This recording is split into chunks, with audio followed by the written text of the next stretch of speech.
Hello and welcome back to another video. This is your host Weeb Union, and in this one we will be doing an in-depth analysis on the northern section of the Kharkiv front, the Russian Kharkiv offensive.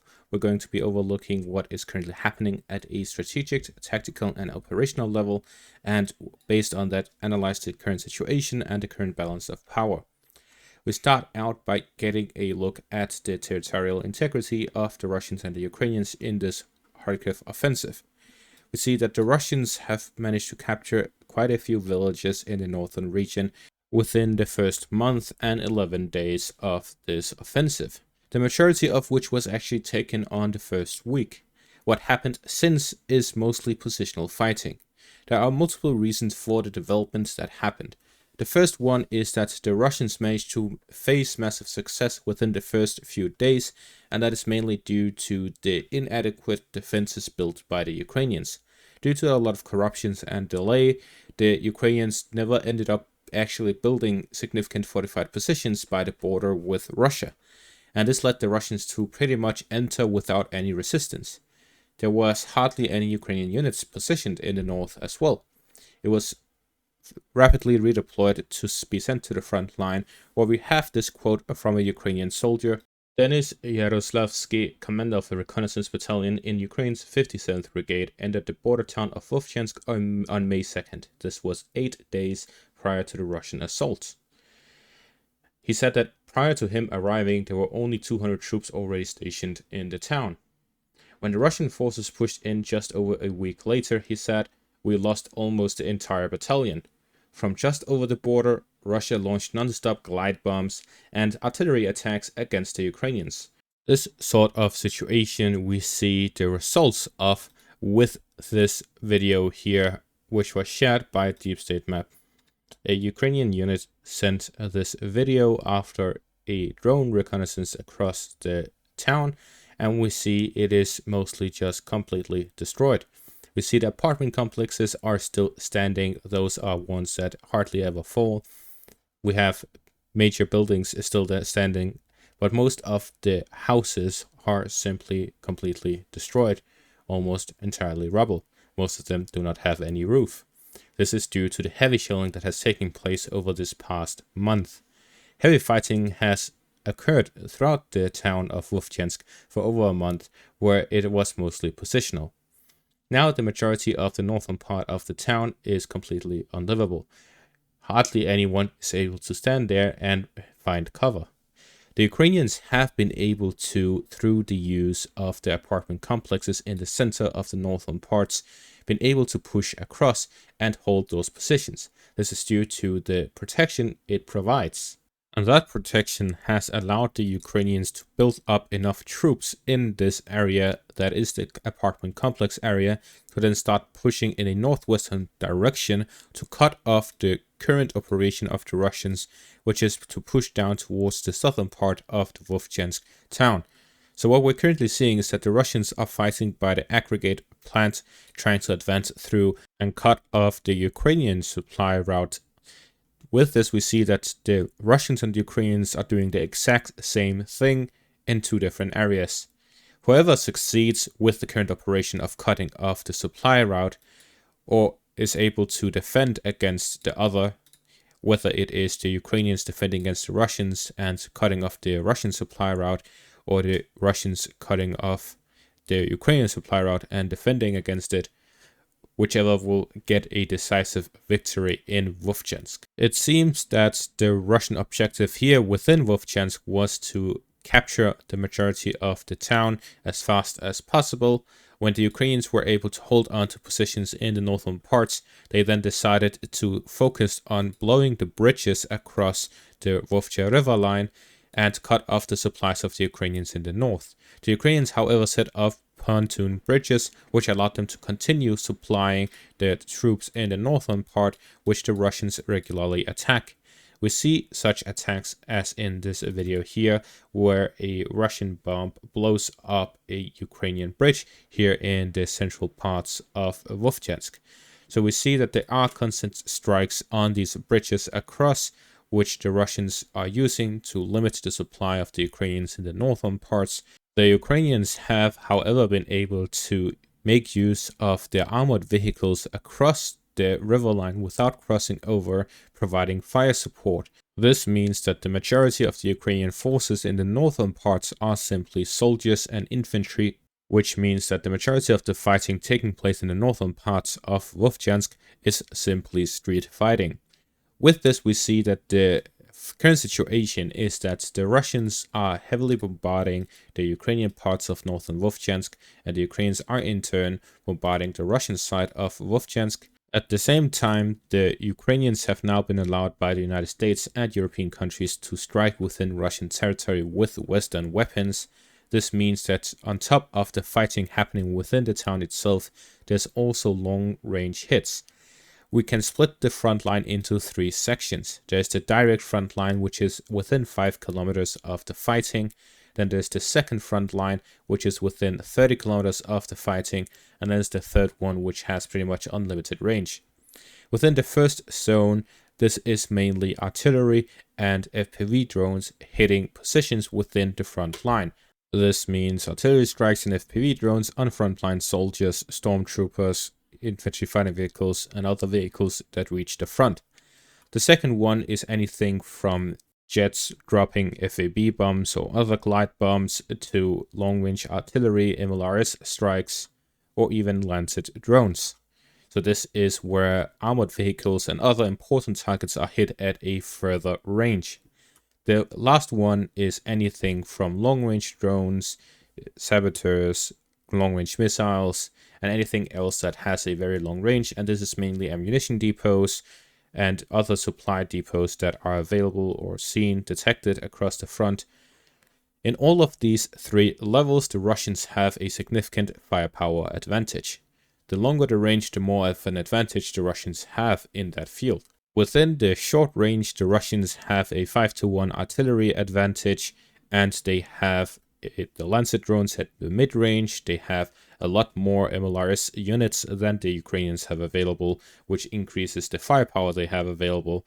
And then on the long range, the Russians have the entire missile arsenal. And this is the current situation in the Vovchansk direction. As for the Hlyboga direction, it is very similar. The Russians managed to capture a few towns and villages. They have since then started to occupy the fortified positions and started building new ones as well, where they are protecting against a Ukrainian counterattack on those positions. So we're seeing that in the Vovchansk and Hlyboga-Lipsy direction, the Russians managed to gain an initial advance where they captured a few hundred square kilometers, and then they switched to defense. The Russians and the Ukrainians are currently doing positional fighting in these areas, where the Russians are focused on defense and the Ukrainians are focused on counterattacking. Pretty much what happened is that the Russians sent an initial group. This consisted of somewhere between 4,000 to 8,000 troops, according to the initial estimates by the Ukrainians and the Russians and the Russian analysts, not counting official forces that are involved in this Kharkiv offensive. The Ukrainians, according to Russian sources, there's no Ukrainian sources claiming how many that they have available in the north. According to militaryland.net and other sources, it is somewhere around 20,000 to 30,000 troops. That means somewhere between 5 to 10 times as many soldiers as the Russians have available in the area. So what was the initial objective with the Russians in the north? I believe that the objective was to disrupt the Ukrainian ability to build these fortified positions ahead of a Russian offensive. The Ukrainians, although they were largely corrupt and never actually built anything of significance, there is no guarantee that it would stay as such. The Ukrainians would also be able to send additional troops, prepare their defenses, and build up what would be called a significant defensive line. That is what I believe what the Russians feared. Now, the Russians conducted this operation for three separate reasons. The first one, to disrupt the building of fortifications of the Ukrainians in the Kharkiv region. The second reason is to divert troops from the east and from the south towards the north. The third and final reason is to grind down those Ukrainian soldiers. The Russians have a lot of firepower, but at this point there is approximately 1.5 million soldiers inside Ukraine on both sides. The Russians and Ukrainians are both focused in the south, where the majority of the fighting taking place is in the south, between the Kupiansk section of the front line and down south to Mykolaiv. This is where the majority of the fighting is taking place. However, with 1.5 million troops in this area on both sides, that means there's a lot of troops in a small area. What we're currently seeing is that long-range missile strikes, artillery strikes, cluster munitions, and all of these have larger effect the more soldiers are available. This means what really happened is that instead of either side gaining an advantage in the amount of troops they have available to allow a breakthrough across the front when the stalemate was reached, instead we see that there are simply more casualties as there are more people, and the same weapons on these more people creates more damage. That means there are more casualties because there are more people. But if the front line is instead extended, therefore there is a smaller concentration of people despite the larger total amount of soldiers available in the area. This means that if we take a close look at exactly what is being used, the Ukrainians use about 2,000 artillery shells a day, according to the latest estimates, and the Russians use about 10,000 a day. If we say that the front line is between Zaporizhia and Kupiansk, in this entire area, the Russians are using 10,000 shells a day and the Ukrainians are using 2,000. This means if we split this up into 4 separate parts, in every part the Ukrainians are using 500,000 shells a day, while the Russians are using 2,500 a day. Now, if the Russians expand to an additional front line, then the Ukrainians are reduced to 400 a day on each section of the front line, while the supply routes have become easier and the Russians are now fighting from within Russia against the Ukrainians inside Ukraine. They're able to actually use more, and they could go up from 10,000 a day to 12,000 a day, for example. Therefore, they could use 12,000 on each section or 2,500 and continue doing so, while the Ukrainians would reduce the amount they have available, and on a wider area, they would also be less effective with the strikes that they are doing. This means that the Russians have an interest in expanding the front line as long as they have enough troops to man these frontline positions. This means that the Russians are currently attempting to increase the amount of soldiers they have available, and the more soldiers they have available, the wider the front will become, is my theory. And this is something that is possible simply due to the industrial might and the amount of soldiers the Russians are able to recruit for the fighting compared to the Ukrainians being larger. This means that the Russians have more soldiers that they can recruit and they have more weapons to use than the Ukrainians do. And this is what explains the current situation in Kharkiv. When you want to grind down and relocate troops, the first thing is to make it seem that you have a very strong force, therefore the Ukrainians would be wanting to defend it. So they send troops to defend. Now, if the Russians sent a larger group and managed to capture Vovchansk and Lipsy, what sort of settlements are Vovchansk and Lipsy? To explain it in simple terms, Lipsy and Vovchansk are outposts.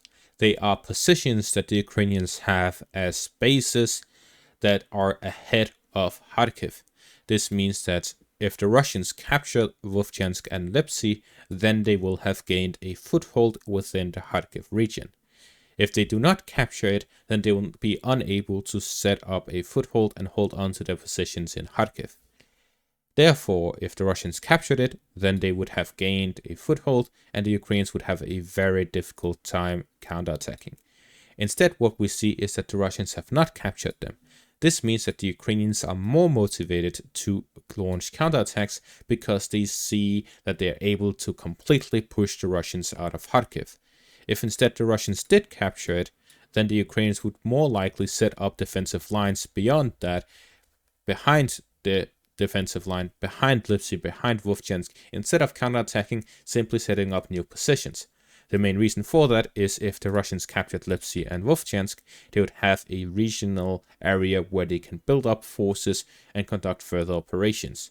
This means it would be very difficult for the Ukrainians to counterattack. It would be very difficult for them to set up and gather enough forces in the area to launch these counterattacks. They would not be able to gather 30,000 troops at the front line.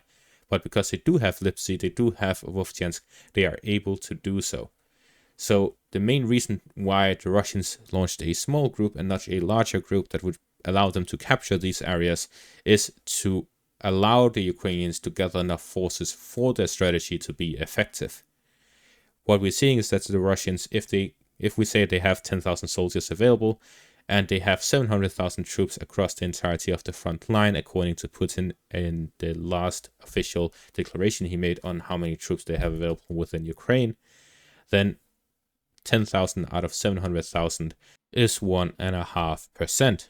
While if we say the Ukrainians have 600,000 troops and they send 30,000 to the north, then that would be 5% of the troops that the Ukrainians have available. That means 3 times a higher percentage than what the Russians do. If we say the Ukrainians have 900,000 troops, then that is 3%. That is double as much in percentage than what the Russians have dedicated. So if the Russians do this a couple more times, then the Ukrainians may be forced to put a larger section, 10%, 15%, or even 20% of their troops to the northern border, which significantly weakens the southern border and will allow the Russians to conduct breakthroughs in the south. I believe that only 5% or 3% of the Ukrainian soldiers is not nearly enough to significantly change the situation in the south and in the east. But if the Russians expand to Sumy or Chernihiv or the entirety of the northern front, then the Ukrainians would be forced to relocate so many troops that the south would be more exposed. This would also decrease the effectiveness of the Russian firepower.